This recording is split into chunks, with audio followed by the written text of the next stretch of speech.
15ই November 2007 বাংলাদেশের উপকূলীয় জেলাগুলোর উপর দিয়ে বয়ে যায় সুপার ঘূর্ণিঝড় সিডর। লন্ডভন্ড তছনছ হয়ে যায় বাংলাদেশের একাধিক জনপদ। নিঃস্ব হয়ে যায় অনেকেই, শেষ হয়ে যায় সবুজ বেষ্টনী, মারা যায় কয়েক হাজার মানুষ। লাখ লাখ পশু এমনকি পাখিও মারা যায় সিডরের আঘাতে।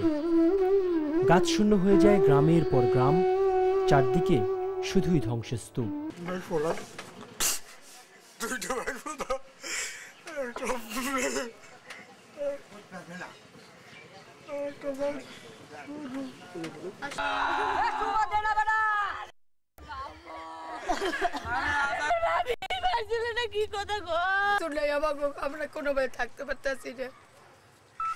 সিডর আঘাত হানার পর থেকে সরকারি বেসরকারি দাতা সংস্থাগুলো এগিয়ে আসে দুস্থদের সহায়তা করার জন্য। অনেকে ব্যক্তিগতভাবেও এগিয়ে আসেন।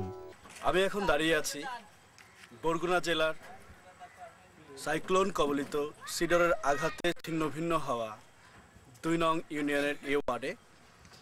এই ওয়ার্ডটি সমুদ্রপৃষ্ঠ থেকে প্রায় 20 ফিট উঁচু। এখানে যে বেড়িবাতি দেখা যাচ্ছে আপনারা চাইলেই দেখতে পারবেন পানিটি কত নিচু স্তরে আছে। এখানে আমার চাইতে বেশি উঁচু পানি হয়েছিল। এখানকার মানুষজন ক্ষতিগ্রস্ত হয়েছে।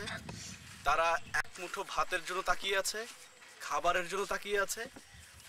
অন্য সংস্থান নেই, বাসস্থান নেই, বলতে গেলে এরা সবাই অনাহারে অর্ধাহারে আছে।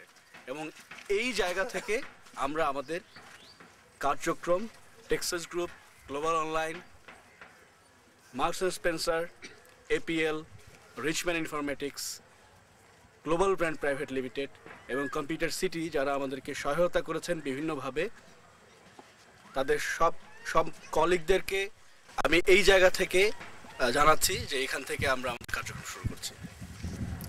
আমাদের পক্ষ থেকে আপনাকে এটা আমাদের পক্ষ এদিকে ঘর ব্যক্তিগত তরফ থেকে আমরা আপনার নাম কি? ফোন ধরিস না, ফোন পরে ধরিস। পড়াশোনা করবেন এই কমিটমেন্টে আপনার কাছে আসলে তো আমাদের তো সামর্থ্য নাই এই অর্থ সাহায্য করে গেলাম।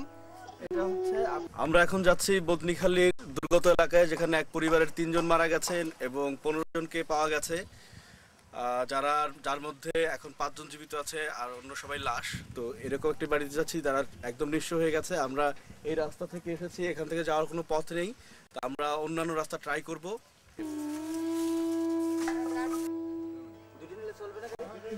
এখানে আমি আছি ডাক্তার যাদব চন্দ্রের সাথে, যার এখান থেকে ওনার থানা শহরের দূরত্ব প্রায় 12 থেকে 14 কিলোমিটার এবং এখানে আশেপাশে ওনার এই যে ফার্মেসিটা ছিল, যে ফার্মেসিটা আমার হাতের ডান দিকে রয়েছে, পুরোপুরি ধ্বংস হয়েছে এবং সামনের দিকে এখানে আরো অনেকে আছেন যাদের দোকানপাট সবকিছু পড়ে গেছে, সমস্ত মালামাল নষ্ট হয়েছে। উপজেলার গ্রামর্দন একটা গ্রামে এখানে গাছের চাপায় একই পরিবারের 4 জন নিহত হয়েছেন। তো এই পরিবারের সামান্য সাহায্য আমরা করতে পারি এই উদ্দেশ্য নিয়ে আমরা এখানে এসেছি। আপনি যাতে মানে 2 বেলা খেতে পারেন, একটু মাত্র সাহস দেওয়ার জন্য। সব এলাকাতেই মধ্যবিত্তরা হয়ে পড়েন অসহায়। মধ্যবিত্তরা না পারেন হাত পাততে, আবার না পারেন লাইনে দাঁড়াতে।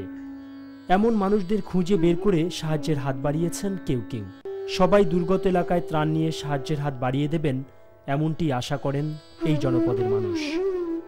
আবারও সত্য হয়ে উঠুক মানুষ মানুষের জন্য।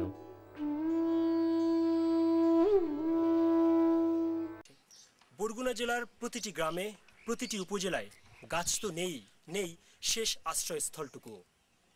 সব ঘরবাড়ি হারিয়ে এই অঞ্চলের মানুষরা এখনো তাকিয়ে আছেন কবে তাদের জন্য সাহায্য আসবে। তারা চান ভালোভাবে বাঁচতে, ঠিক আগে যেভাবে বেঁচেছিলেন। মোস্তফা মল্লিক, চ্যানেল আই, গ্রামর্দন, বেতাগী, বরগুনা।